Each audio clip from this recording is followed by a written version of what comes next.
you have this long arc of making very successful music. And I mean, my daughter, who I told you is a massive fan, has been listening to for years, long before Brat, and was a fan of yours. And then, so when the moment comes that Brat comes out, Brat Summer, the whole cultural phenomenon of that, you're probably maybe a little better prepared, if you can be prepared for something like that. For sure. I mean, 100%. It's funny, like I guess as an artist, I had already sort of like dabbled in like commercial success through, the songs I'd written for other people and been a feature on, and you know, that had like literally taken me around the world and been allowed me to perform on different stages and things like that. So I kind of had this like secondhand experience, as you were saying, of like pop star success, but it wasn't, I was sort of like the one like photo bombing the photo rather than like in the main center frame. But it was cool, you know, I was cool with that. But and then I had my own song, this song called Boom Clap, which was in this film called Fault in Our Stars. And that was my sort of big like, oh, now she's gonna do it. And I like, it didn't really happen. Like I don't think I was ready then. Like I didn't really like have my brain like fully dialed as like an artist brain in a way. Like I wasn't connecting all the pieces of the puzzle together in the way that I do now when I think about my work.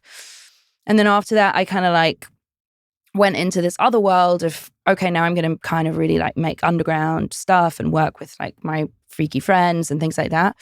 And so when Brat happened and people were into that record, I was actually kind of at this point where I was kind of like, I'm just going to make this record for me, and I don't really care if anybody else likes it. This is for me. This is for my fans. I felt like I was at a point in my career where I could really like sustain like being able to do what I wanted, even if the album wasn't like commercially successful. Like I was like totally at peace with it, and I'd been so swinging on the pendulum back and forth between like what I wanted as a person, as an artist prior to that. But with this record, I was like down the line, like I am ready for it to flop, and I am gonna stand by it. I love it. Like this is for me and my fans who like give a fuck about what I'm doing. Yeah.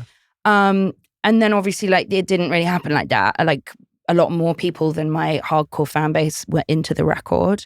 And I think because I had had this prior journey before of like, you know, being in the background of the photos and like kind of like having this sort of like almost type moments, I felt, like I'd kind of like seen so much, and I'd also like experienced so much of what the industry is and how people come and go and how people treat you when you're on top versus when you're not. And I think not to sound jaded, it's not that I was jaded. I think I'm just quite realistic about fame and the industry and how serious or unseriously you need to take it. And I don't know. I feel like really thankful that I got to have the experience that I had prior to Brat, because I think I would have been a nightmare if I hadn't. Like I really, honestly, like really, like I think it would have been like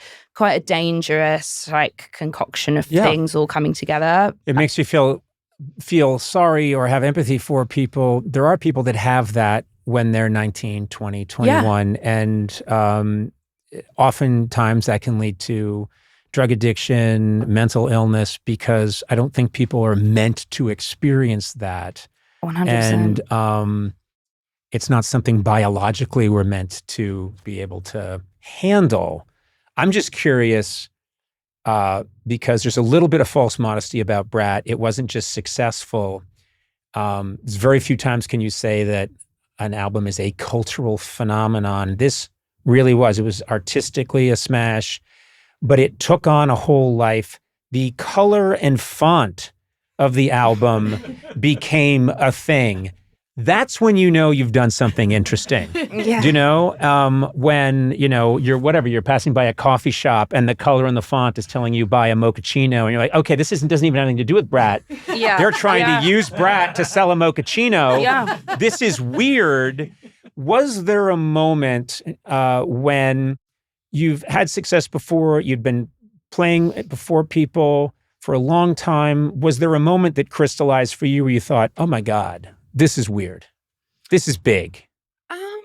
Or was it all kind of fluid in a way? You're in a flow state. I kind of flow state. Mm-hmm. And also I'm very bad at doing the thing where you like look back and acknowledge success. Like I'm kind of like, next thing, let's go. Like, I don't know, like I can sit here and, you know, talk to you guys and say like, actually, yeah, it was really cool. Like, but in the moment I wasn't really thinking like that. And I think I find the whole sort of like social experiment of the whole thing really fascinating. And I think the way that people interact with pop culture has always been like a huge inspiration to my work.